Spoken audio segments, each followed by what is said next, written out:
tahun 2002 itu terkena lever sampai libur 7 bulan, sampai nggak bisa kerja 7 bulan. Sampai malah sempat itu saking kondisi itu yang paling titik terparah itu dokter sudah nyerah waktu dirawat tuh, udah dipulangkan dan sempat divonis meninggal juga. Terus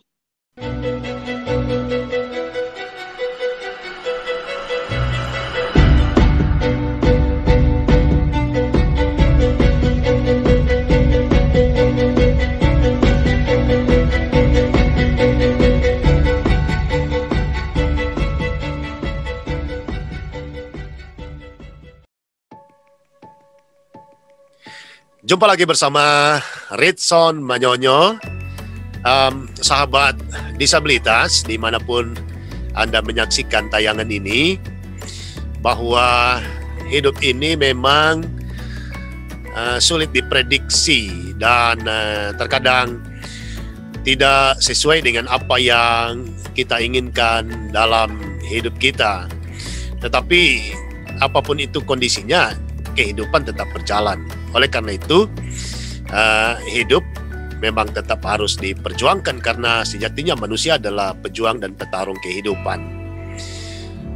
Channel ini spesifik ada untuk menyerukan dan menyuarakan keresahan, isi hati para penyandang disabilitas dalam segala aspek, untuk memberi edukasi, informasi, motivasi, inspirasi, penguatan dalam berbagai perspektif agar masyarakat teredukasi melihat performance hidup penyandang disabilitas dengan segala dinamikanya.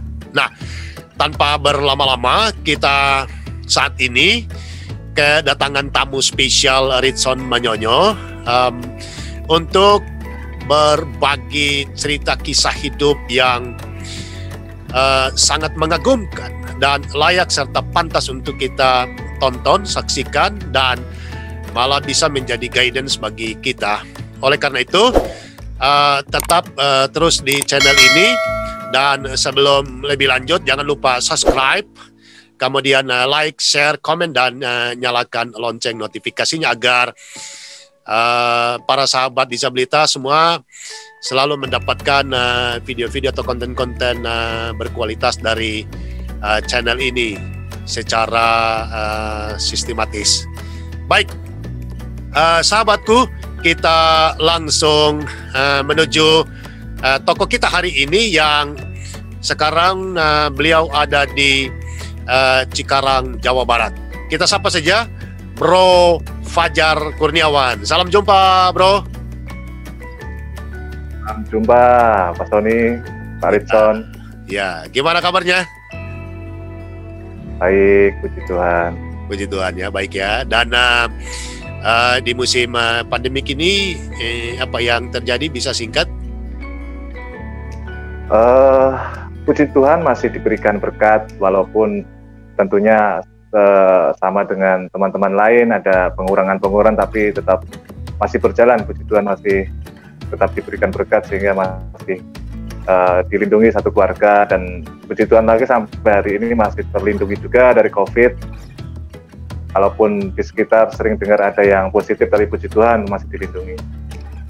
Luar biasa. Baik, tanpa membuang banyak waktu, mari kita dengarkan bersama, saksikan apa yang terjadi dengan Bro Fajar Kurniawan.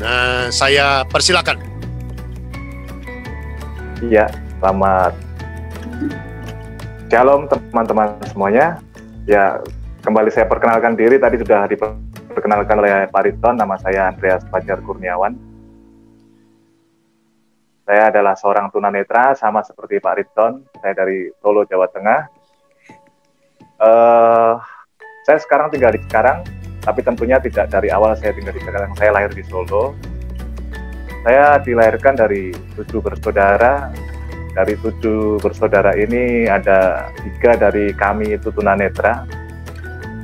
Saya sendiri dan ada kakak saya 2 yang tunanetra juga. Saya lahir di Solo dan menikmati masa kecil itu juga di Solo dengan segala lika-likunya sebagai seorang tunanetra yang tentunya mungkin teman-teman tunanetra lain juga mengalami juga bagaimana merasakan kehidupan sebagai tunanetra yang dimulai dari lahir, yang tentunya tidak lepas dari keterbatasannya dalam menikmati masa-masa kecil. Salah satunya kalau dulu saya ingat waktu kecil itu seringkali kalau kita lagi main bersama dalam kondisi seperti ini, yang namanya bahasa sekarang tuh bahasa gaulnya itu dibully lah gitu ya. Jadi karena kita berbeda ya tentunya jadi biasa untuk membuli. Tapi itulah yang saya masih ingat sampai sekarang tuh luar biasanya. Saya dulu tuh kecil tuh sering sehari-hari itu bersama nenek. Jadi bapak ibu saya itu kerja, jadi sering sama nenek. Dan saya ingat satu kalimat nenek yang waktu kecil itu sangat, kalau buat saya itu sampai sekarang tuh masih menguatkan sekali, karena setiap kali saya tuh ada minder untuk main keluar bersama teman-teman itu, ya saya selalu malah disuruh nenek itu dipaksa main, karena kita harus main karena kita memang harus menikmati dunia itu, masa kanak-kanak itu. Dan waktu itu saya ingat ketika saya bilang, saya malu mbah, saya panggilkan mbah gitu ya karena orang Jawa. Kalau keluar diledekin, malu kenapa? Orang nggak nyuri kok malu gitu katanya. Saya waktu itu dibilang nenek itu. Saya pikir benar juga logika nenek ini. Jadi selama kita nggak salah ngapain malu gitu. Nah, tapi kalau nabrak itu selalu diketawain. Lah kalau kamu nggak lihat itu, kalau nabrak itu wajar. Kalau orang lihat nabrak itu baru nggak wajar gitu. Yang namanya orang nggak lihat ya pasti ya kalau jalan, kalau pas kebetulan ada sesuatu di depan kelihatan ya ketabrak, itu wajar. Dan itu setiap hari itu seperti dicekokin sama almarhum mbah itu. Jadi akhirnya muncullah survive dalam mental kita, yang sehingga akhirnya ketika kita main itu dulu waktu kecil itu ketika ada teman yang sengaja mau ngerjain nih, misalnya kan suka dengar kita kan, puji Tuhan kalau nggak lihat gini kan pendengaran kan diberi agak lebih maksimal, karena kan banyak hal yang kita lakukan menggunakan telinga. Jadi seringkali kalau dengar temen mau ngerjain, udah mau masang badan gitu kan di depan gitu, mau masang badan supaya ketabrak saya dan supaya jadi bahan untuk mereka ketawa, itu saya hafalin nih. Pas kira-kira udah deket-deket sama mereka itu, saya bayangin aja saya tendang bola, saya tendang itu si orang kenceng-kenceng ya. Nah lama-lama teman-teman ini sendiri kan jadi trauma ngerjain kita. Kalau dikerjain malah saya tendang gitu. Sengaja saya kalau udah deket saya tendang. Ya. Nah itu sedikit dari masa kecil yang akhirnya karena itu sering dikuatkan oleh Mbah, yang akhirnya kita kepercayaan diri itu tumbuh. Akhirnya juga masa kecil itu puji Tuhan tidak kehilangan masa kecil, karena bisa bermain bersama mereka seperti anak-anak lain, sampai hal-hal yang mungkin agak langka kita lakukan ya, tapi karena itu tadi dukungan Mbah, sehingga kita banyak main keluar sama teman-teman. Ibaratnya itu sampai main bola hujan-hujanan kita nggak lihat juga ikut, meskipun kita jaga gawang depan, gawang lawan musuh itu, supaya kalau bola datang kita bisa ikut nyerang. Kalau bolanya kemana-mana kita nggak ngejar gitu. Ya itu terus ya namanya masa kecil, sampai yang hujan-hujan nyuri mangga gitu kan, ketahuan sama yang punya, yang lainnya lari, kita ketangkap loh. Oh bisa nyuri mangga ya, bisa ya. Tapi itulah, ya kita nungguin di bawah, barangkali ada yang jatuh gitu kan. Itu seru-serunya masa kecil ya. Puji Tuhan sekali saya nikmati karena tidak kehilangan masa-masa serunya masa kecil itu. Iya. Nah waktu berkembang sampai akhirnya saya sebenarnya dari kecil itu sudah punya kesadaran bahwa dalam kondisi seperti ini saya harus sekolah, dan sekolahnya tidak mungkin bersama teman-teman yang lain. Artinya karena tidak jauh dari rumah itu ada SLB. Saya sebenarnya udah waktu itu ngerti kalau saya harus sekolah di situ, di orang-orang yang nggak lihat itu. SLB itu sekolah luar biasa ya? Sekolah luar biasa. Iya. Kalau di Solo namanya YKAB, SLB YKAB gitu. Di daerah Jagalan, Solo, Jawa Tengah. Dan saya tinggal di situ nggak jauh gitu sebenarnya. Sangat ironis juga sebenarnya, karena saya sendiri yang tinggal tidak jauh dari SLB, tapi karena apa tadi itu saya sudah minta ke orang tua, dan orang tua waktu itu karena mungkin faktornya karena entah terlalu sayang yang berlebihan sehingga sayangnya agak kurang pas, jadi takut nanti di asrama gini itu ini itu, akhirnya mereka nggak kasih, di rumah aja, orang tua masih ada gitu. Ya karena kita waktu masih kecil ya takut melawan, ya udah di rumah. Waktu berjalan hari demi hari, bulan demi bulan, ya kan, tahun demi tahun, habis waktu hanya untuk banyak dengerin radio. Kalau dulu masa-masa kecil, masa remaja itu selain main ya kegiatan kita tunanetra itu awal-awal suka hobi itu dengerin sandiwara radio lah, berita. Betul, Tinular. Iya, kita nggak ngukur apakah kita bisa atau enggak. Kenapa? Tutur Tinular, Babat Anak Jawa gitu ya, Satria Madangkara. Ya, ya itu salah satunya seperti itu, denger gitu. Malah karena saking gitu tuh masa kecil tuh sempat punya cita-cita kepengen jadi sutradara. Wah, sutradara sandiwara radio kayak almarhum S. Hijab kalau dulu. Iya. Ya kita nggak tahu prosesnya jadi sutradara itu kayak apa, cuman yang namanya ngayal waktu kecil ya kepengen jadi sutradara gitu. Nah, jadi seperti itu masa-masa waktu masih di kampung, sampai akhirnya kita tiba remaja itu saya mulai belajar gitar. Jadi saya belajar gitar sendiri ini juga awalnya bukan karena kepengen belajar gitu, sebenarnya enggak. Jadi gara-gara kita suka ngumpul teman-teman sebaya, ada gitar nganggur, saya pegang-pegang, saya mainin gitu kan. Terus ada teman bilang, lah ngapain pegang-pegang gitar, orang nggak lihat aja main gitar. Jadi kita kayak apa ya, diremehkan gitu, underestimate itu. Nah mulai saat itu saya seperti kayak apa ya, kita kayak dibuat jengkel, tapi jengkel positif. Saya nggak keluar rumah 3 bulan, tapi begitu keluar saya harus bisa main gitar. 3 bulan penuh tuh setiap hari, habis nar berapa tuh saya stem putus-putus. Iya, iya.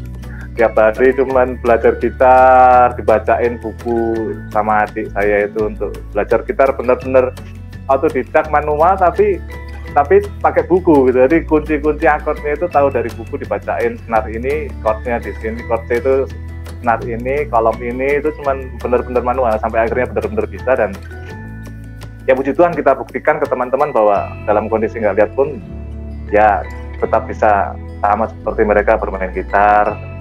Dan malah akhirnya masa-masa remaja saya belasan tahun, bangsanya umur 14-17 itu kalau di kampung saya itu sempat bagi mereka teman-teman sebaya itu seperti guru besarnya gitar. Mereka semuanya itu kalau belajar ke rumah main gitar sama saya, belajar gitar sama saya gitu. Di situ akhirnya sempat juga ikut ngeband sama orang-orang lihat gitu ya. Tapi nggak sekolah formal sama sekali dari kecil sampai remaja itu. Sama sekali.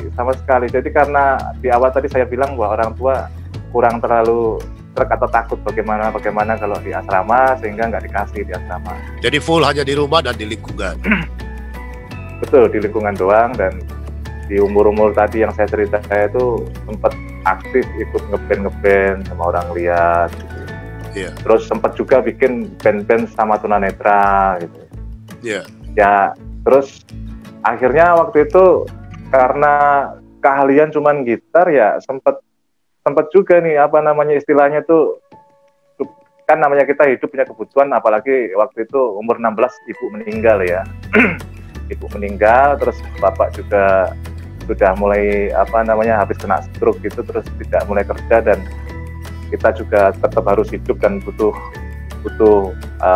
uang lah ya gitu. Akhirnya dengan modal gitar sempat ngamen di sama temen, ngamen di jalanan. Kenapa?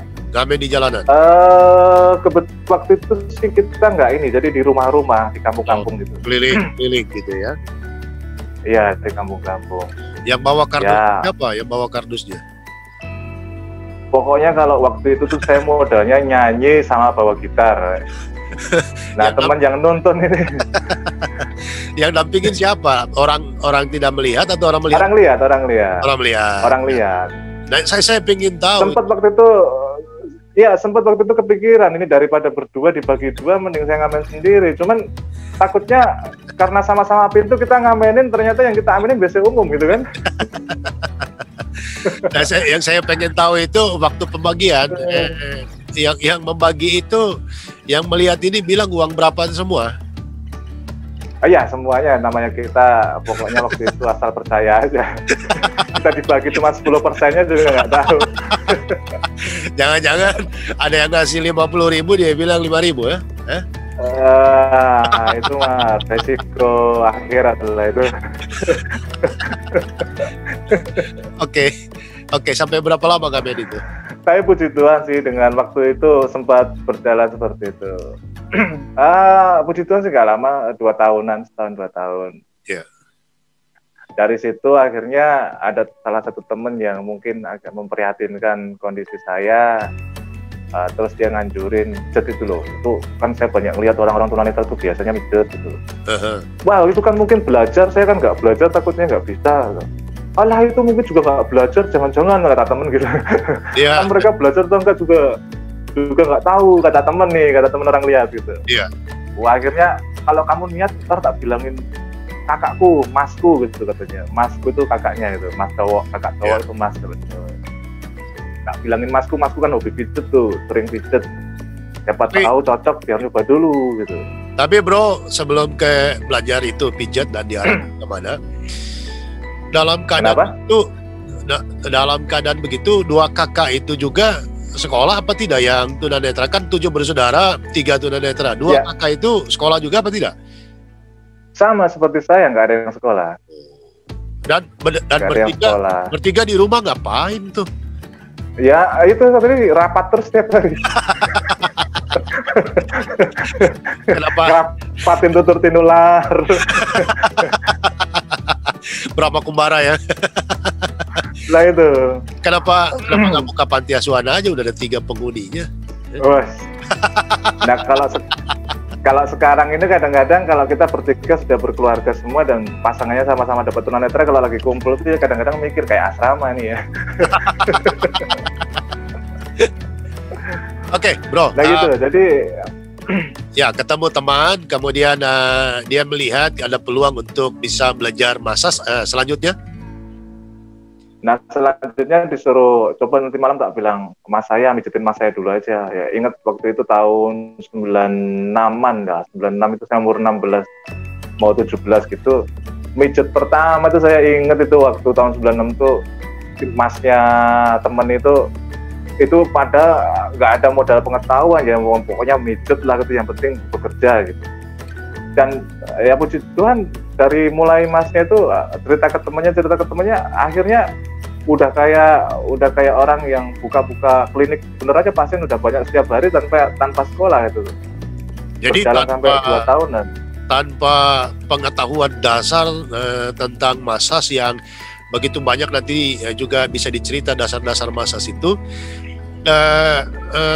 menjadi masir dan mijat orang, kemudian orang terkesan itu pijatannya bagus.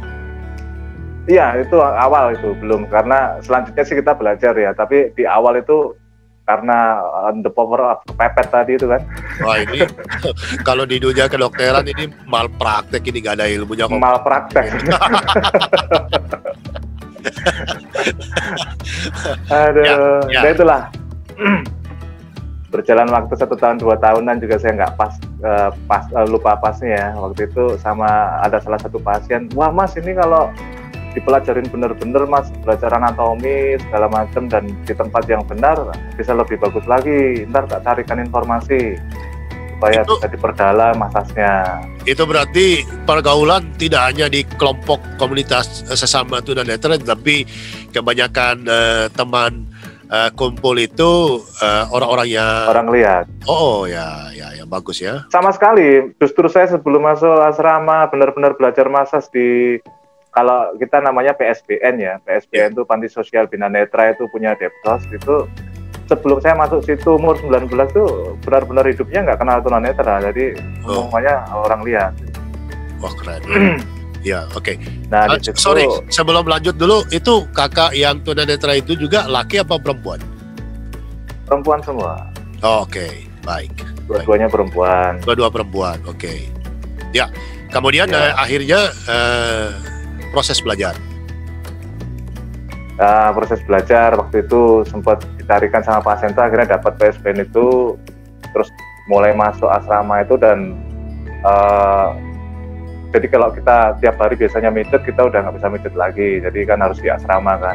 Terus salah satu yang waktu itu yang paling berat saya tinggalkan kan kebiasaan bareng-bareng ini sama teman-teman ini kan ngeband gitu ya. Memang selain tadi masa kecil itu punya cita-cita jadi sutradara, mulai bisa main gitar tuh gantian nih, punya cita-cita ganti gitu. Pengen jadi gitaris gitu. Iya. Cita-citanya tuker ganti. Iya. Nah, pas masuk PSBN ini artinya kan harus berhenti. PSBN mana nih, Mas? Pelatihan ikut parade ke festival. Saya di Solo. Oh, oke. Namanya bisa disebut aja, enggak apa-apa. PSBN Bakti Candrasa. Jadi PSBN Solo. Oke. Kalau PSBN ini sebenarnya mungkin semua namanya PSBN, cuma ada nama, setiap daerah mungkin ada nama ya, kayak di Solo itu ya Bakti Candrasa tadi. Berarti ini milik pemerintah dan hampir di semua daerah ada ya? Ada, ya. Iya. Nah terus kita ikut di situ di asrama selama 3 tahun tuh, kalau Sabtu Minggu tuh biasanya libur saya pulang ke rumah untuk cari pasien, karena kan waktu saya di asrama itu udah benar-benar nggak ada orang tua, ibaratnya kan ibu udah meninggal, orang tua bapak itu udah stroke, nggak bisa bangun. Jadi memang semuanya kita harus berpikir keras untuk bagaimana menghidupi diri kita sendiri ya. Jadi kalau di asrama itu kan kita memang free ya, karena itu binaan pemerintah, tapi kan untuk kebutuhan yang di luar kebutuhan pokok gitu kan kita punya kebutuhan harus tetap kerja. Jadi kalau Sabtu Minggu saya pulang dari pasien untuk kehidupan seminggu maksudnya. Nah setelah seminggu buat di asrama, pulang lagi cari uang lagi, seperti itu tuh berjalan sampai 3 tahun. Jadi semenjak remaja, Mas Bro, semenjak remaja berarti sudah terlatih untuk bekerja keras, mencari uang untuk kebutuhan dan lain sebagainya. Nah, yang menjadi pertanyaan saya sebelum lanjut, Mas Bro, pernahkah mendengar perbincangan ayah dan ibu, mengapa ya kita ini punya 3 anak tunanetra?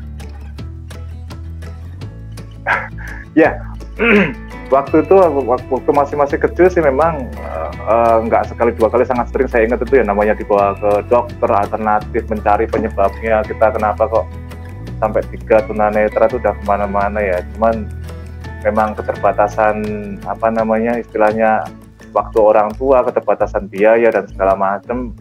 Ya mulai umur berapa itu 9 tahunan sih kalau nggak salah ingat, itu sudah mulai kayak bahasanya diikhlaskan, ya udahlah. Tapi kalau penyebab sih singkat cerita sih, setelah saya dewasa pernah dicek di Jakarta Eye Center Jakarta sini sih, retina pigmentosa. Jadi semacam genetik mutasi. Jadi genetik tapi bukan dari orang tua, tapi dari nenek moyang generasi itu berapa gitu. Tapi ya seperti bagaimana orang tua selama mereka masih hidup dan masa kecil mendengarkan adakah curhatan mereka, mengapa keluarga kita ketiban 3 orang tunanetra dari 7 anak mereka? Kalau untuk dari orang tua itu puji Tuhan sih, Bro Rizon. Jadi untuk kondisi kita nggak lihat gini nih, nggak jadi Yang penting kalau saya ingat tuh orang tua itu tetap berusaha untuk mencari berobat segala macam, bahkan ya dipijitkan lah, herbal segala macam. Tapi yang saya ingat masa kecil itu tidak ada maksudnya luka batin karena orang tua ngeluh anaknya gini, itu kayaknya enggak gitu. Jadi ya puji Tuhan dari kecil itu nggak saya dengar yang bikin luka ke hati gitu sih, nggak sampai kok kenapa tunanetra atau bagaimana atau menyesali gitu. Puji Tuhan enggak. Tapi tidak ada karena garis keturunan dari ibu, dari ayah tentang penyakit. Sejauh yang kita ketahui nggak ada ya. Nggak ada, tapi di atasnya neneknya nenek atau bagaimana kan kita nggak tahu. Iya. Ya, oke, baik. Kita kembali kepada proses mulai belajar tentang Masas. Ya, kembali tadi, jadi setelah saya 3 tahun selesai pendidikan di Depsas itu, di PSBN itu, akhirnya kan kembali ke rumah, buka klinik lagi, dan saya sempat untuk belajar mandiri itu keluar dari rumah. Jadi tadinya memang nggak boleh juga sama keluarga, sama kakak, sama mbak gitu, nggak boleh. Saya penasaran gitu, kepengen gitu, nggak apa ya. Kalau kita di rumah itu kan kok boro-boro banyak melakukan hal sendiri ya, boro-boro nyapu, nyuci, atau mungkin ada lampu mati kita masang sendiri. Makan aja kadang kan masih diambilin, ibaratnya kan gitu kalau kita di rumah sama keluarga yang ngelihat gitu kan. Nah, kepengen saya tuh kalau keluar dari rumah, mudah-mudahan banyak hal itu yang kita jadi terpaksa melakukan sendiri. Akhirnya saya ngekos, saya ngontrak di daerah Boyolali, Kartosuro ke barat ke arah Semarang itu. Saya ngontrak sendiri sampai 6 bulan doang sih, tapi saya di situ balik ke rumah, tapi bukan balik ke rumah karena nggak tahan mandirinya, nggak. Puji Tuhan sih saya malah menikmati, cuman memang waktu itu jumlah pasiennya yang belum bisa nutup gitu, jadi kurang lancar. Akhirnya saya balik ke rumah lagi, buka di rumah lagi sampai tahun 2002. Jadi saya lulus sekolah itu 2001, saya buka di Kartosuro tadi di Boyolali itu tahun 2001 sampai 2001 akhir. Nah, saya balik ke rumah. Tahun 2002-nya ya. Sekolah itu berarti training of training, jadi melatih skill massage ya, bukan sekolah formal pendidikan. Bukan. Ya. Itu 2 tahun. Skill mas 2 tahun lebih lah, 2 tahun setengah, 99 sampai 2001. Ya. Di PSBN ini dia selain belajar massage sih memang dia memang basicnya tuh rehabilitasi kemandirian. Jadi selain kita diberikan skill massage, skill keterampilan, karawitan, musik segala macam ya kayak gitu-gitu, kita juga diberikan basic bantu diri. Jadi awal-awal tuh kita dibantu untuk belajar pakai tongkat, menggunakan tongkat supaya bisa jalan sendiri.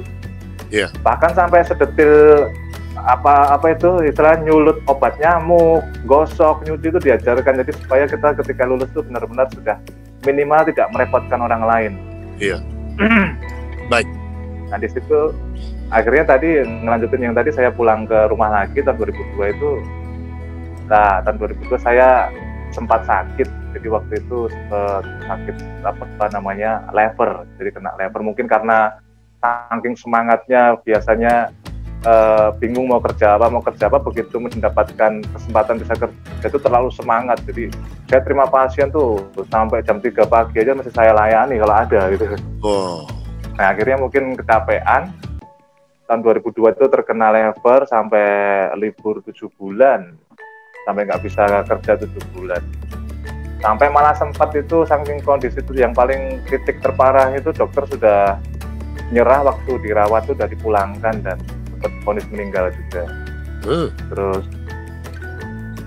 ya pertolongan Tuhan akhirnya Mas berikan kesempatan sampai hari ini sih ngelewatin masa-masa yang dibilang dokter paling tinggal 3 bulan lagi nih gitu. Yeah. Itu dibilang ke keluarga gitu. Saya nggak dibilang ke saya, cuma lever stadium akhir ya. Ya, jadi waktu itu saya dicek SGOT, GPT, segala macam tuh fungsi hati itu tuh udah tinggal 30%, nah jadi udah memang banyak yang rusak. Tapi terus akhirnya obat, waktu sakit itu sederhana mikir saya, kalau saya pada akhirnya meninggal ya ngapain minum obat, saya tebus obat terakhir itu sama sekali pun nggak saya nggak minum obat gitu. Yeah. Nah waktu nunggu mati itu, waktu itu mikir saya kan nunggu mati doang gitu ya. Iya. Ya udah, waktu banyak saya habisin untuk berdoa, baca-baca Injil, baca Alkitab Braille gitu ya. Dulu kalau kita itu kan tunanetra punya Alkitab Braille gitu, pakai huruf Braille. Baca-baca Alkitab, berdoa sampai 1 minggu, 2 minggu. Yeah. Lah kok malah kondisi saya kok malah lebih baik, dan kakak saya tuh bilang kalau wajah saya itu udah malah agak segeran, nggak pucet. Saya pikir menghibur saya doang gitu. Tapi kok rasa badan saya juga agak mendingan, agak enteng. Nah, satu kali selang sebulanan setelah dokter disuruh pulang dari rumah sakit itu, saya lupa kalau saya itu sakit loh. Bangun tidur tuh saya langsung duduk. Tadinya kan itu kondisi kita lemah banget ya, nggak bisa duduk. Bahkan jangan pun jalan, duduk aja nggak kuat. Nah, satu pagi itu saya bangun tidur, lupa kalau saya itu sakit. Saya bangun duduk. Loh, pas duduk saya baru ngeh, loh, saya kok bisa duduk ya gitu. Padahal kemarin saya nggak kuat. Saya lupa kalau sakit gitu. Iya. Iya. Apa yang terjadi? Dari situ kan, Apa yang terjadi? Kok bisa begitu? nah itu tadi kalau sudah kehendak Tuhan kan kita tidak tahu bagaimana caranya Tuhan memberikan pemulihan. Tapi yang jelas dalam setiap hari kita dalam kondisi sudah pasrah ya, bukan menyerah ya. Kalau dibilang menyerah, saya sudah berjuang habis-habisan untuk sembuh, sudah berusaha mengupayakan banyak cara, tapi ketika sudah Tuhan memang benar-benar mau ambil, saya akhirnya pasrah gitu kan. Iya. Nah, dalam kondisi pasrah ini Tuhan pulihkan, entah dengan cara yang bagaimana kan tentunya kita secara manusia nggak akan tahu. Berarti dalam keadaan mungkin tidur malam hari, disitulah Tuhan bekerja, memproses organ itu, memulihkan dan menyembuhkannya. Akhirnya setelah pagi hari waktunya bangun aja begitu, dan tidak ada seperti orang seperti orang lupa kalau sakit duduk gitu loh. Iya. Nah dari situ kan saya jadi mikir gitu loh, kalau ini saya duduk bisa, berarti mungkin berdiri bisa. Saya coba berdiri dan benar-benar bisa, dan waktu 3 bulan yang dibilang dokter itu ya, akhirnya saya lupa lewat deh loh, kok saya masih hidup sampai sekarang, waktu itu sampai lewat 2 bulan gitu. Iya, iya. Wah itu keren. Nah di situ pemulihan demi pemulihan, akhirnya saya bisa mulai mijet lagi, mulai kerja lagi dengan keterbatasan tentunya yang namanya masih pemulihan. Kita habis dari lever gitu kan kondisinya kan sangat lemah, jadi kalau mijet 1 aja itu udah capek.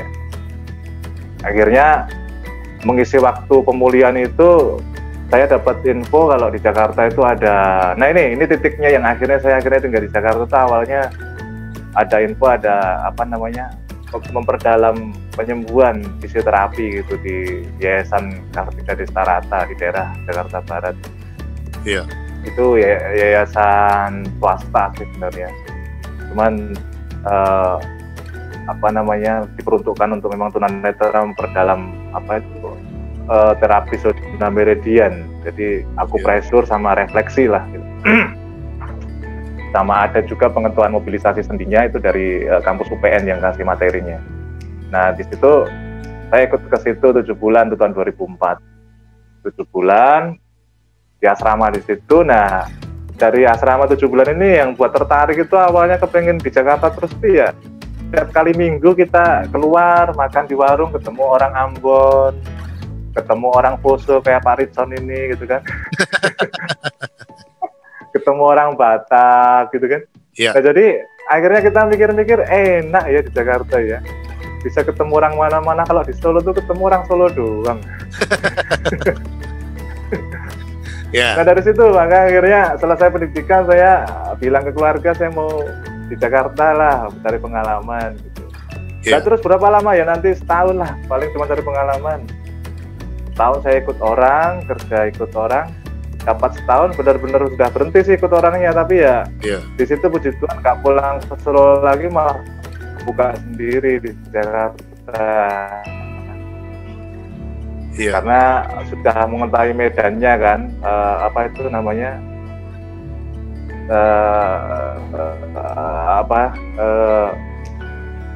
lingkup yang harusnya kita janji pulang ke Solo untuk balik ke Solo lagi malah nggak pulang, akhirnya buka sendiri di Jakarta. Jadi setelah pelatihan di Desta Rata, kemudian ikut orang dulu ya? Ikut orang dulu 1 tahun. Jadi karyawan di klinik pijat yang lain, itu berapa klinik pijat ikut? Oh satu kali. Iya. 1 kali doang. Ada berapa lama di situ menjadi karyawan? 1 tahun Pak Ritson. 1 tahun. Apa yang dirasakan menjadi karyawan di situ, sementara di Solo sebenarnya enak sendiri gitu loh? Ya kurang enak. Ya gimana sih ya, kita biasanya sendiri dengan segala kebebasan pengaturan waktunya, terus di situ kita harus banyak kenal aturan, harus ini harus itu, kan pasti nggak enak. Tapi ya pikir kita namanya cari pengalaman dan belajar untuk mengetahui seluk-beluk Jakarta dalam proses menaklukkan kota Jakarta gitu kan. Akhirnya kita sabar lah. Oke. Ya. Setelah itu apa yang terjadi? Ya karena setelah 1 tahun ikut orang itu kan saya buka sendiri ya, puji Tuhan saya punya waktu banyak lebih gitu kan. Buka sendiri ini maksud buka klinik pijat ya? Kontrak, ya buka sendiri kontrak tempat. Di daerah mana? Nah terus di daerah Jakarta Timur juga, di daerah Pulau Mas. Iya.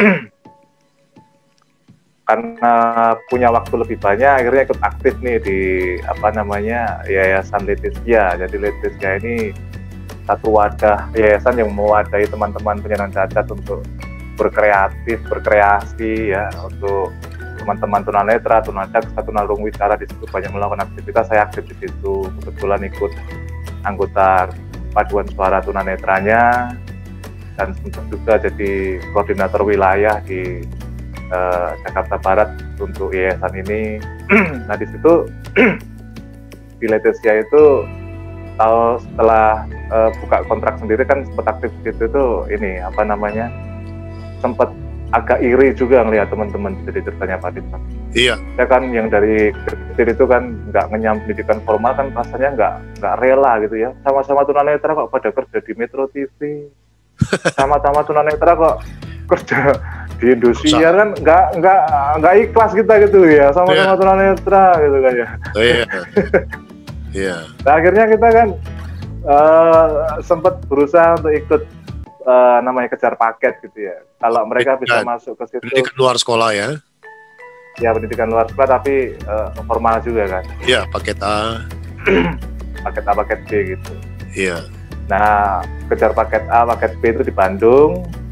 Nah, kejar paket C-nya itu di Jakarta, tapi belum sampai selesai karena waktu itu saya masih ingat itu ada lowongan di Letizia itu. Masih ingat nggak Pak Rizan bilang, udah ikut aja, minta surat keterangan sudah menempuh SMA gitu katanya. Ingat Pak Rizan? Itu ada lowongan kerja di Letizia itu sebenarnya kan hanya untuk minimal ijazah SMA. Meningkatkan martabat ya. Mau kerja ini. Kenapa? Mau ikut di situ supaya gengsinya naik? Enggak, sebenarnya karena melihat itu tadi teman-teman kayaknya kerja formal tuh kayaknya enak gitu kan ya. Kerja di kantor AC gitu kan kita ngelihatnya kayak nggak ikhlas, kita sama-sama tunanetra loh. Masa saya mijet sana kerja di kantor gitu. Maka akhirnya saya berusaha keras untuk ikut persamaan SD SMP, yang terakhir SMA tadi itu kan. Nah pas waktu itu tahun 2006 kalau nggak salah Pak Rizan ya, waktu ada lowongan Korwil ya. Iya. Lowongan Korwil kita itu kan dulu minimal ijazah SMA gitu. Iya. Nah saya kan nggak bisa masuk, waktu itu yang nguatin kan saya ingat Pak Rizan juga, udah daftar dulu aja. Minta surat keterangan sudah menempuh SMA sama kepala sekolahnya, saya masih ingat gitu kan dulu. Wah saya bener lakukan tuh, minta surat keterangan sedang menempuh SMA, padahal belum SMA, cuman sedang menempuh gitu. Ikut tes, puji Tuhan lolos malahan. Iya. Tempat setahun kan bareng-bareng sama Pak Rizan waktu itu ya. 2005 kayaknya. Iya. Kerja di Letizia itu, nah, ya 2005 Pak Anton. Iya. Disitulah saya akhirnya menemukan jati diri. Jadi memang passion kita tuh nggak bisa ditipu ya. Kalau kita sudah moodnya atau apa tuh stylenya tuh kayak saya sekarang ini di massage ya, terapi massage pijat gitu. Waktu itu dipaksa ngelihat orang kayaknya enak, kita jalanin sendiri pun ternyata nggak enak. Ternyata di kantor itu kerja di ruangan doang itu, kalau buat saya pribadi itu tersiksa. Gitu. Harus gini duduk, terus telepon. Tanyain kabar anggota. Gitu. Jadi tidak semuanya masalah dia, artinya tidak semuanya kerja yang kayaknya dilihat orang enak itu ternyata belum tentu enak. Itu artinya setiap orang punya style masing-masing. Iya, masing-masing punya porsinya. Iya, pada waktu itu akhirnya saya makin menemukan jati diri bahwa ya inilah hidup saya di sini, dan dari masa sini justru saya kalau makin perdalam nilai positifnya, kalau buat saya sih justru di sinilah saya dikasih kesempatan Tuhan untuk gantian bantu orang. Jadi kalau selama ini kan kita sadar ya Bro ya, kalau dalam kondisi ini tuh kita nggak bisa lepas dari bantuan orang gitu. Kok jangankan hal-hal yang berat, ibaratnya di tempat yang baru kita mau ke kamar mandi aja dituntun orang gitu kan ya. Betul nggak Bro Rizal? Iya betul. Nah disitulah lewat profesi seperti ini saya merasa kayak bisa punya kesempatan untuk infas gitu loh. Kalau selama ini hidup kita selalu dibantu orang ya, lihat pekerjaan ini saya dikasih kesempatan untuk gantian balas untuk bantu orang meskipun juga tetap ada tarifnya.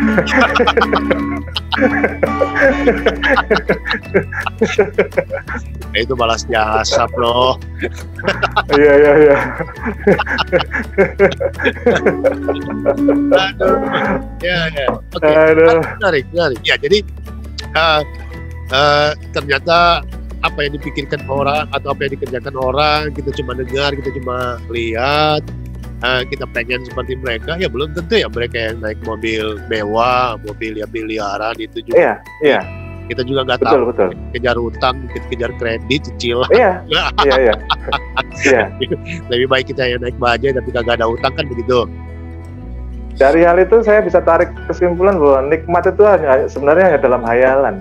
Kalau kita sudah jalan itu belum tentu nikmat. Oke. Selanjutnya setelah itu selesai dari Leticia, kemudian apa yang diperbuat? Nah ini yang luar biasa kan, kita masih ingat ya waktu itu pengalaman kita juga ya, dari pengalaman sama-sama jadi korwil, akhirnya kita ngobrol-ngobrol kan sama Pak Arison ini juga. Ya ini inisiatornya Pak Arison ini kan sebenarnya. Provokator. Jadi ya inisiator lah aja. Oke. Apa diperparah lagi kompornya gitu ya. Ya. Waktu itu sempat kita kan bertujuh sama-sama rembukan kepingin atas dasar keresahan kita kan waktu itu sebagai penyandang disabilitas yang kebanyakan itu selalu telat sekolah, contohnya saya masih waktu itu awal-awal kan sebenarnya kan kalau kita runut lagi awalnya kita buat Elsafat sampai hari ini kan awal-awalnya karena keresahan kita selalu melihat teman-teman tunanetra itu sekolahnya selalu telat gitu kan ya. Dan bahkan salah satu contohnya di waktu itu kan saya itu malas sekali, akhirnya sekolahnya pun umur 24 baru mulai ikut persamaan. Nah dari situ kita kan punya keinginan bagaimana mempersiapkan mereka itu supaya bisa menikmati sekolah yang pada umurnya yang tepat. Jadi kita waktu itu ingat ya Bro Rizal merekrutnya itu anak-anak di bawah umur ya supaya seperti buat playgroupnya mereka, gitu, playgroupnya teman-teman anak adik-adik tunanetra supaya mereka bisa sekolah. Malah target kita kalau bisa itu SD itu sudah inklusi ya waktu itu ya. Iya. Tapi puji Tuhan kan akhirnya sekarang waktu itu di Leticia sempat selesai dari Korwil kita kan buat apa itu yayasan namanya Elsapan yang sampai hari ini pun sudah jadi SLB yang kayaknya terbesar di Jakarta ya Bro ya. Kalau kita berdua yang ngomong sih oke ya. Ya, kalau Kepala Dinas Pendidikan dan Kebudayaan DKI puji Tuhan lah. Ya oke. Ya.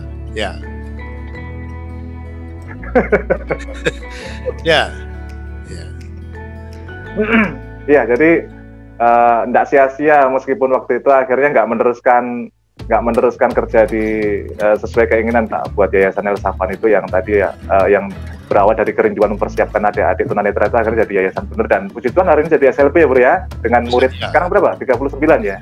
Ya. Luar biasa. Kita sudah membina kurang lebih 90 dari awal ya. Berhasil sekali ya Bro Rizal jadi kompor ya.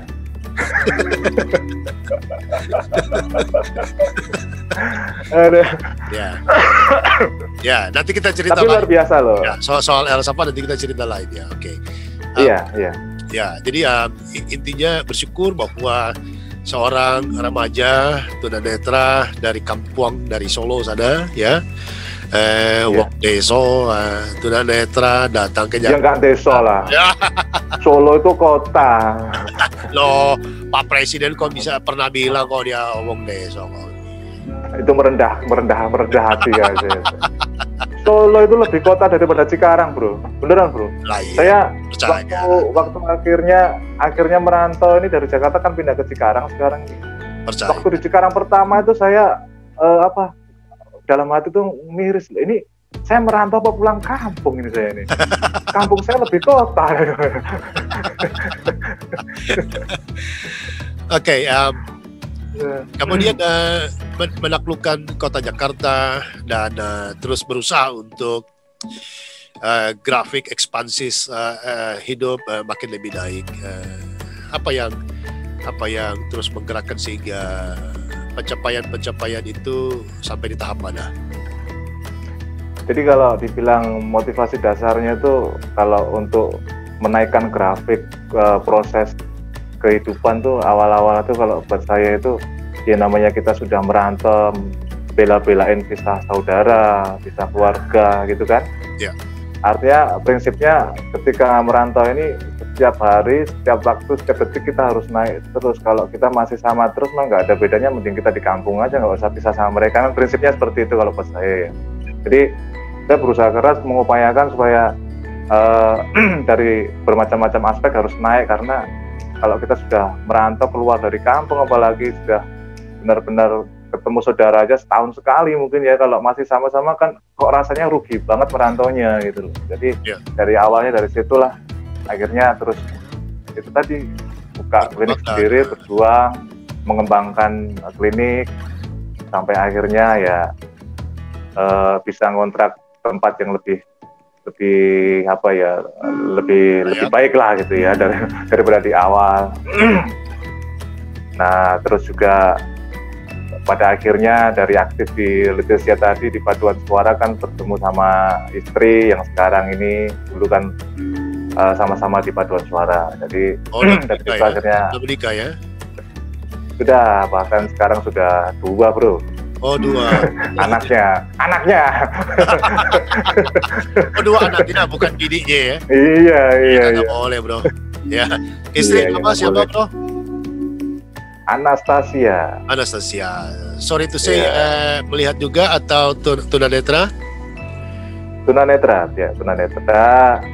Cuman tunanetranya itu sahnya itu setelah ikut perkumpulan Leticia kayaknya. Kalau dulu kayaknya sudah tunanetra tapi nggak tunanetra. Masa ya. Tapi penglihatan istri masih bisa. Masih lumayan itu tadi. Makanya saya bilang tunanetra nggak tunanetra, karena dia belajar sampai kuliah pun kan di kampus fakultas orang lihat gitu kan. Iya. Terus menikah dengan metode yang benar. 2009. Sekarang putra putri 2 ya? Hampir aja saya lupa bro, dari cupid gitu, masa lupa gitu. Putra putri berapa bro? 2 juga. 2 sudah kelas berapa? Putra semua. Sama yang kecil kelas berapa? Namanya siapa? Yang gede kelas 6. Namanya? Kelas 6 namanya Albertus Palado Brani Alnovi. Panggilannya Alno. Orang Jawa kok, nama kayak Spanyol nih. Zaman sekarang bro. Yang kedua kelas berapa? Yang kedua 5 tahun, dia masih di kayak PAUD Bimba gitu. Dia namanya Anselmus Excelapa, ya cowok semua bro. Wah, biasa keren. Dan sekarang domisili di Cikarang dan bisa cerita sudah rumah sendiri sekaligus klinik sendiri. Iya, sebenarnya sih prosesnya nggak seitunya ya. Maksudnya waktu di Jakarta kan kita ngontrak, sudah berkeluarga, udah punya anak 1. Waktu itu masih 1. Jadi memang kalau nurutin kepengen sebenarnya kepengennya di Jakarta gitu, punya tempat di Jakarta gitu kan ya. Tapi kita tungguin, kita sabarin kok, tapi kok nggak dapet nih harga, sama nabungnya duluan naik harganya daripada nabungnya. Akhirnya kita ngalah lah gitu. Ngalah, geser dikit, cari di Cikarang, mungkin harus merintis lagi dari nol lagi bro. Jadi pas saya pindah ke Cikarang ini harus benar-benar dari nol lagi. Tapi kita punya harapan dengan dengan tempat sendiri gini kan ke depan kan lebih apa namanya istilahnya ya ya lebih nyaman lah gitu. Iya. Nah, saya ambil perumahan di Cikarang sekarang. Ya. Sudah lunas? Puji Tuhan belum. Cuman kan memang apa dia flat ya. Dia flat, jadi ya sambil berjalan aja gitu. Berapa tahun lagi? Masih separuh, 7 tahun lagi. 7 tahun lagi, ya. Apa perlu mau bantu lunasin? ini insting ke tunanetranya masih muncul juga nih. Itu rezeki nggak ada yang tahu, bro.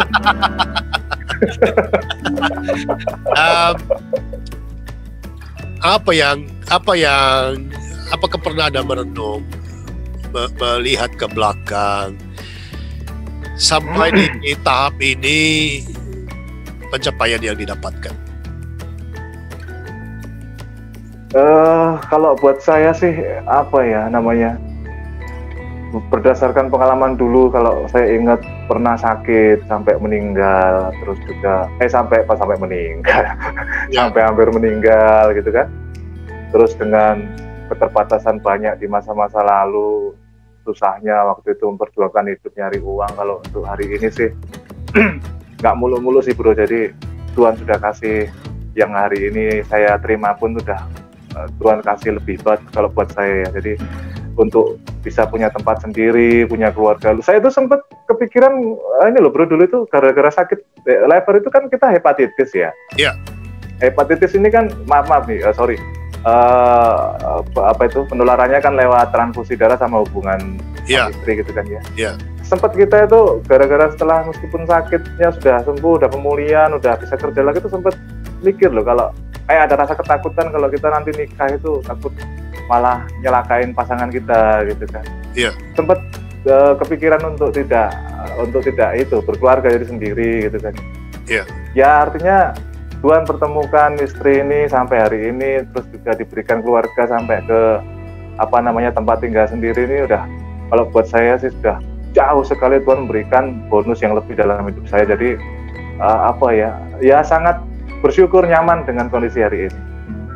Apa arti di mata Bro Fajar, arti seorang istri yang selama ini mendampingi setia? Ya artinya sangat sempurna, bro, karena kan memang di hukum kita kan pasangan ini kan tulang rusuk ya, yang sempat terpisahkan dan dikembalikan. Jadi ya ketika sudah ada di samping kita ya menyempurnakan kehidupan kita lah. Kalau masalah bicara ada yang plus minus, kurang lebih, ada positif negatifnya ya. Kalau misalnya ada negatifnya lah, saya mupusnya lah, itulah tulang rusuk saya. Kalau dia ada negatifnya, itu tulang rusuk saya sendiri. Jadi ya salah dia, salah saya, dia tulang rusuk saya. jadi apa yang mau disalahkan loh, dia tulang rusukku. Berarti yang ngelak ya aku. Yang jelek berarti kan aku juga kalau dia ada jeleknya kan gitu.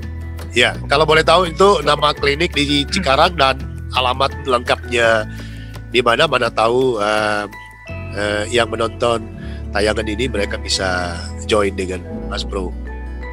Ya, jadi saya di Cikarang itu, di Cikarang Utara, di perumahan Grand Cikarang City, klaster Lantana, Blok A4 nomor 18, Cikarang Utara. Barangkali ada teman-teman yang pengen mampir untuk servis ya kan, datang ke bengkel Manus. Ada namanya itu Klinik Pijat Refleksi Bertumbuh Sehat.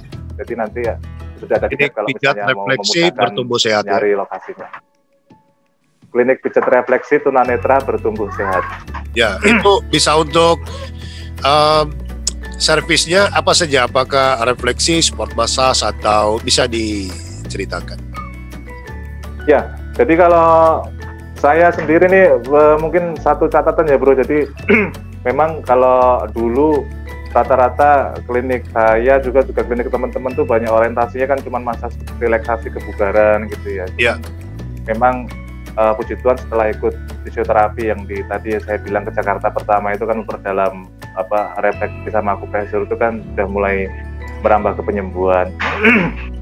Nah ini yang terus saya pegang karena waktu banyaknya tempat-tempat refleksi itu menjamur di kota-kota khususnya Jakarta kan memang panti kita atau klinik kita tunanetra itu kan banyak yang tergerus kayak sampai akhirnya banyak teman-teman yang akhirnya geser profesi gitu kan, nutup klinik dan berjualan gitu ya. Nah itu yang sering kali saya bilang ke teman-teman, kalau kita memang berkompetisi secara fasilitas mungkin nggak akan pernah menang ya melawan mereka orang lihat, karena orang berduit untuk pengusaha ya orang berduit, orang lihat, karena secara fasilitas juga pasti mereka lebih leg.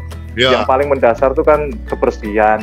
Kalau soal kebersihan nih, sebersih-bersihnya kita nggak lihat, kita sadari bahwa namanya kita ngelihat mungkin jalan kegeser nih, nggak coklat dikit aja nggak tahu gitu kan.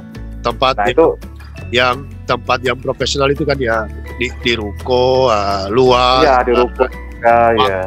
Nah itu full service lah ya. Itu yang mau saya jadikan catatan di situ, mulai dari pemikiran seperti itu. Makanya buat saya pribadi harus banyak maksimal di orientasinya ke penyembuhan, jadi secara kualitas bukan fasilitas. Jadi kalau kita bertarung di fasilitas nggak bakal menang melawan mereka, karena mereka pemodal besar kan. Jadi di sini yang saya terus tekunin itu untuk kualitasnya, saya perdalam penyembuhannya. Makanya lebih orientasinya sih kalau ke arah pasien, saya untuk servisnya lebih ke arah banyaknya ke terapi penyembuhan. Untuk terapi penyembuhan jenis penyakit apa saja, Mas Bro?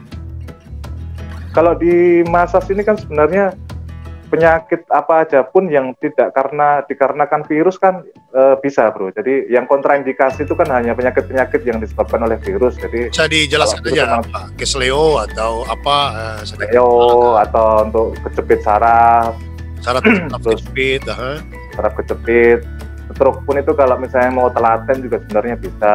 Terus untuk keturunan, kesuburan keturunan. Untuk yang pengen punya anak ya gitu, terus pengen punya anak, terus juga ada yang yang sudah sering kambuh-kambuh itu mau rutin. Semacam seperti itu untuk keluhan otot secara sendi itu. Apakah hanya masa saja atau ada tambahan herbal dan lain-lain? Saya sih enggak sih, cuman jualan madu paling. Madu ya? Ya, jualan madu. Madu asli ya, bukan kemarin ada pabriknya itu loh di Jakarta Utara. Iya, ramai. Saya kerjasama sama temen dia ini ternak. Memang madu kita bukan madu hutan sih, madu ternak, lebih murah. Dia memang ternak di Ciamis sana, itu di rumah sendiri. Untuk fasilitas ruang masas ber-AC dan bisa dijelaskan? Puji Tuhan sih sekarang sudah ber-AC. Ber-AC. Gak enak saya nyebutnya ini. Protokol kesehatan bagaimana, Mas, kalau di zaman pandemi? Kenapa, Bro?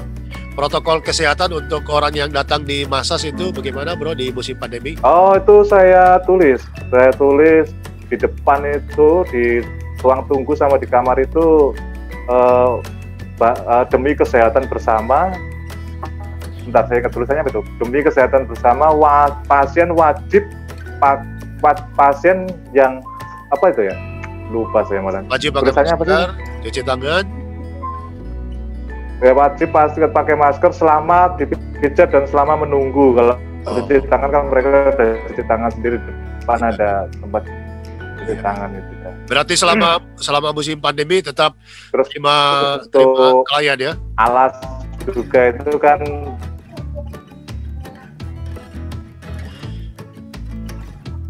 Berarti selama musim pandemik masih terima klien? Terima. Awal-awal sih nggak terima panggilan, cuman sekarang udah terima juga.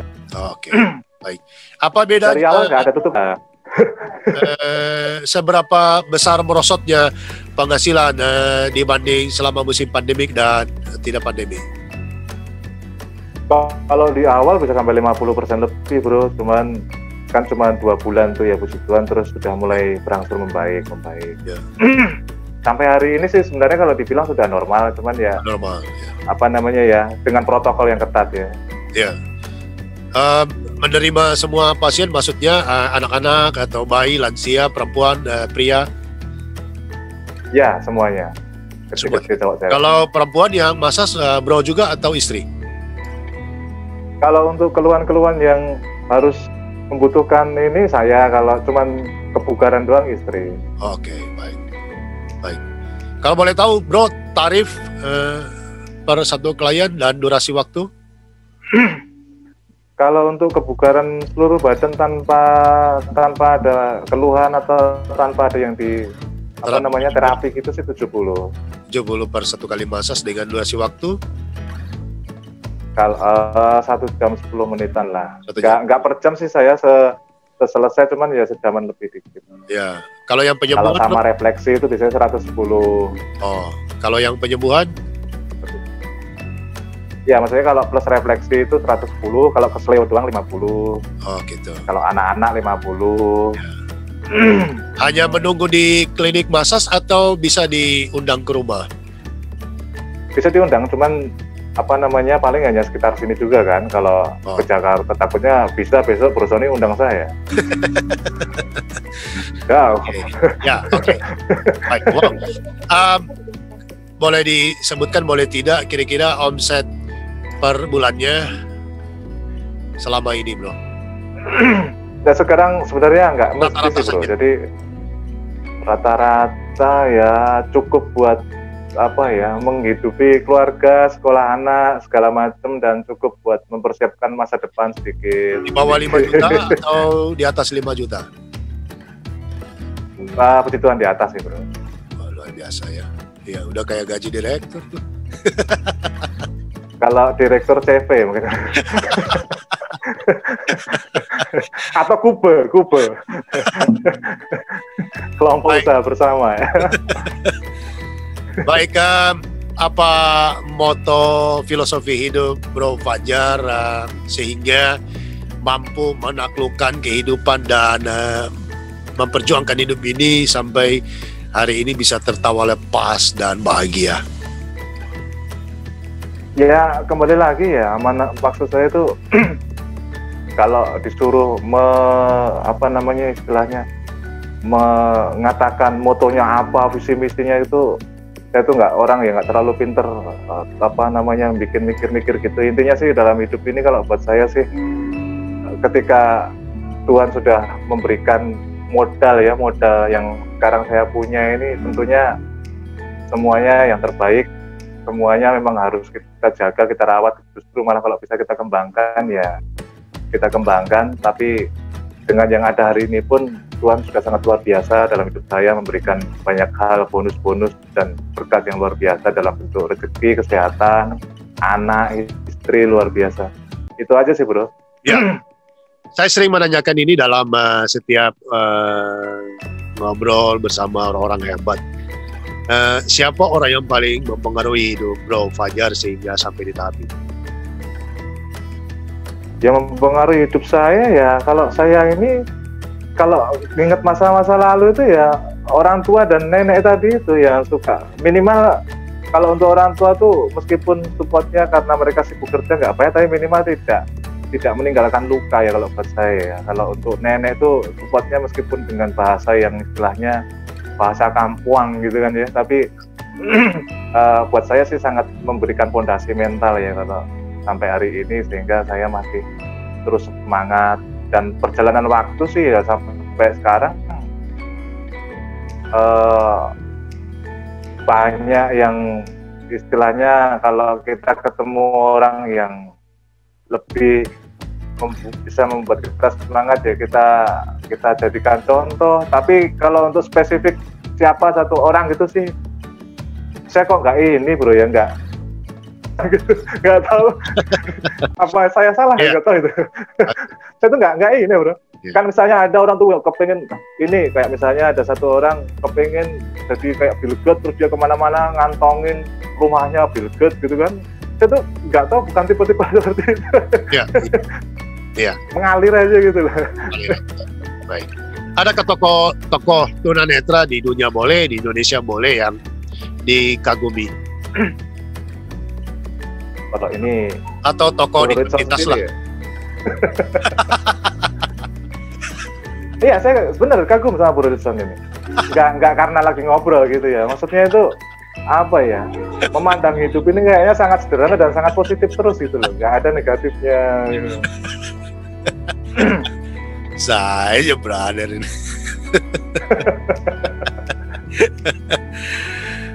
Ya, kita hampir di akhir acara kita, brother. Apa yang mau disampaikan ke pemerintah dalam rangka kita juga akan memasuki peringatan Hari Disabilitas Internasional, kepada lembaga-lembaga keumatan, kepada masyarakat, seruan apa dari Bro Fajar Kurniawan, seorang tokoh hebat kita yang sukses menaklukkan perjuangan hidupnya sehingga dia bisa menggenggam dan mengelola hidupnya dengan maksimal. Ya, untuk kita sih, mungkin saya ya berharap sih ke depan setelah dalam rangka Hari Disabilitas Internasional ini, ya saya berharap kita sebagai tunanetra itu semoga tidak diperlakukan secara diskriminatif. Artinya diskriminatif sih tidak harus selalu dipojokkan atau dilanggar haknya, tapi kemudahan prioritas juga kalau buat saya sih termasuk pembedaan juga, karena ketika kita diberikan kemudahan daripada orang lihat, padahal kita seandainya ngikutin sama seperti orang normal pun bisa, itu termasuk buat saya sih ya pembedaan. Jadi saya berharap selain apa namanya penyamarataan dalam bentuk apa istilahnya itu hak dan kewajiban, saya berharap sih ya benar-benar disamakan ke depan dari pemerintah ataupun lingkungan gitu. Ya, itu aja bro. Ya, dan yang terakhir, apa yang mau disampaikan seandainya ada tunanetra yang mendengarkan tayangan kita ini dan keluarganya, dan mereka masih hidup dalam keterpurukan dan selalu membuat dirinya untuk dikasihani oleh orang lain dan selalu merasa tidak bisa, tidak mampu, kami orang miskin, tidak ada pendidikan dan lain sebagainya. Sementara Bro Fajar Kurniawan dengan pendidikan yang sangat minim tetapi bisa menaklukkan kehidupan yang keras ini. Iya. Mungkin saya pernah satu kejadian pernah ngomong ke teman waktu saya mau pindah ke Cikarang itu. Ada satu teman bilang, pindah jauh banget, jauh dari kemana-mana. Waktu itu saya jawab, jauh dari mana? Kita mau kemana dulu gitu loh. Jadi kalau kita mau ke Sentral Grosir Cikarang ya lebih dekat saya daripada kamu. Tapi kalau saya mau ke Taman Mini lebih jauh saya memang. Jadi jauh dan dekat itu tinggal dari mana kita berangkat kan gitu. Artinya ini maaf, jadi kalau kita dalam kondisi seperti ini nggak usah terlalu dibuat terlalu rumit, sederhana kok hidup itu. Jadi soal kita melihat dan nggak melihat itu kan tergantung dari mana ngelihatnya gitu. Jadi ketika ada orang disuruh ngukur melihat terangnya dunia itu yang paling bagus tuh pasti orang ngelihat, tapi kalau disuruh mengukur gelapnya dunia yang paling bagus tuh ya kita. Jadi melihat dan nggak melihat itu hanya masalah apa ya? Yang sisi positif apa maksudnya itu nggak terlalu ini, toh juga kita banyak hal melakukan sama seperti mereka gitu. Kadang-kadang juga mereka juga butuh pertolongan kita juga butuh mereka, sama aja, nggak ada bedanya sih. Nggak terlalu dibuat rumit, nikmati hidup, yang penting berjuang, toh semuanya tetap berjalan. Waktu nggak mungkin kita hentikan dulu untuk berpikir kita mau ngapain, terus dengan kondisi gini kita sedang diapain sama Tuhan, nggak ada. Dari waktu itu berjalan ya jalani, nikmati, dan upayakan supaya lebih baik aja.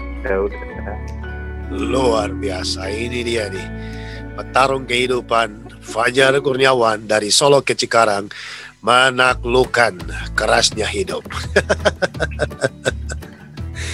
Bro, dari tadi sudah kerangkring ada gitar, dan dari cerita awal tadinya katanya sebagai gitaris terkenal di RT-nya di Solo sana.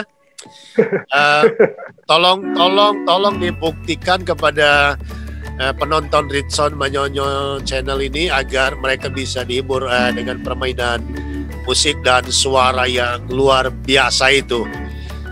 Silakan bro, mau nyanyi lagu apa, dan para penonton selamat menikmati. Inilah dia Fajar Kurniawan.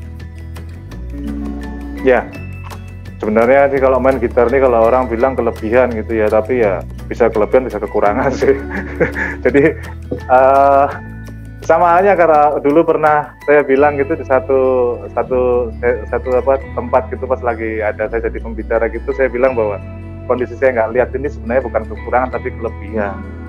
Orang pada bingung kelebihan, lebih apanya ya, lebih gelap daripada sampean gitu. Ya. Jadi itu tadi, gelap dan terang itu tergantung daripada ngukurnya, dan bisa main gitar itu juga dibilang kelebihan ya bisa, kekurangan ya bisa. Waktunya main gitar. Oke, bro ya. Motivasinya sudah selesai. Waktunya main gitar. Oke.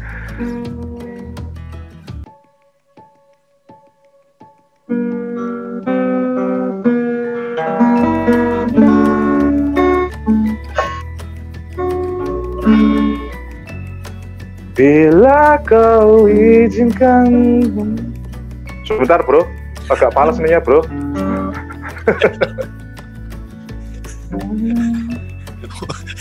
Itu menurunkan ekspektasi itu. Enggak, ini perlu di stem dulu sebentar. Baik, mohon maaf penonton, ini bukan salah Rinson Manyonyo Channel, tetapi memang dari Cikarang. Oke, silakan bro. Bila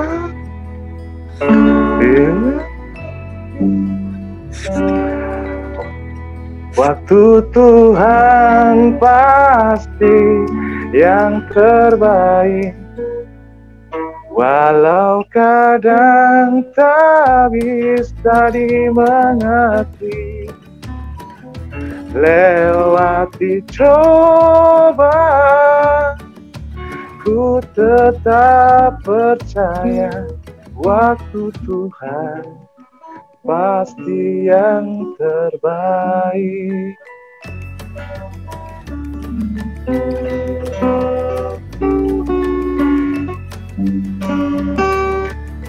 Bila kau izinkan sesuatu terjadi, ku percaya semua untuk kebaikanku. Bila nanti telah tiba waktumu, ku percaya padamu, mau pulihkan hidupku. Waktu Tuhan pasti yang terbaik, walau kadang tak mudah dimengerti. Lewati cobaan, ku tetap percaya waktu Tuhan pasti yang terbaik.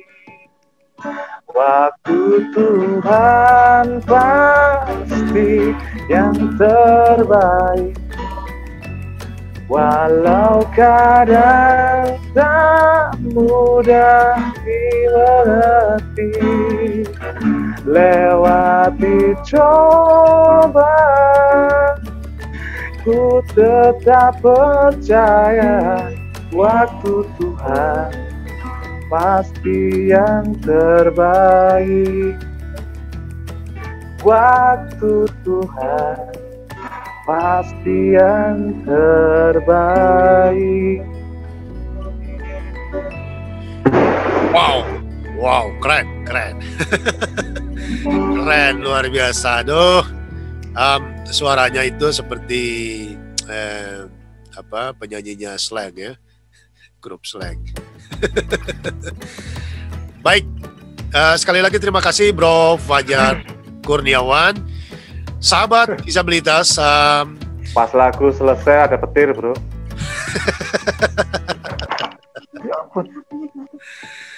Baik, sahabat disabilitas yang menyaksikan tayangan ini, kiranya testimoni dari Bro Fajar Kurniawan dapat menginspirasi kita semua, memberi keyakinan bahwa tidak ada yang tidak mungkin di bawah kolong langit ini selagi kita mau bekerja keras.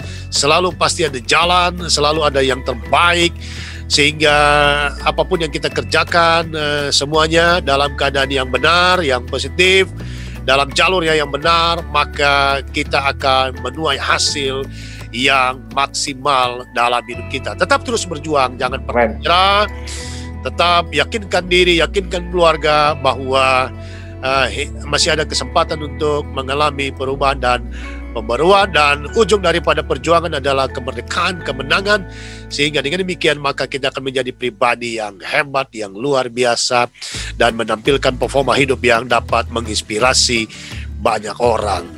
Jangan lupa sahabat disabilitas subscribe, like, share, dan komen, dan nyalakan lonceng notifikasinya sehingga terus mendapatkan tayangan-tayangan yang berkualitas daripada Ritson Manyonyo Channel. Saya Ritson Manyonyo, sampai jumpa di tayangan-tayangan selanjutnya yang akan membuat kita makin mengagumi kehidupan ini makin lebih baik. Jangan lupa pesan ibu, pakai masker, jaga kerumunan, jauhi kerumunan, jaga jarak, dan airnya cuci tangan selalu dengan sabun di air yang mengalir. Salam sehat, salam resiliensi.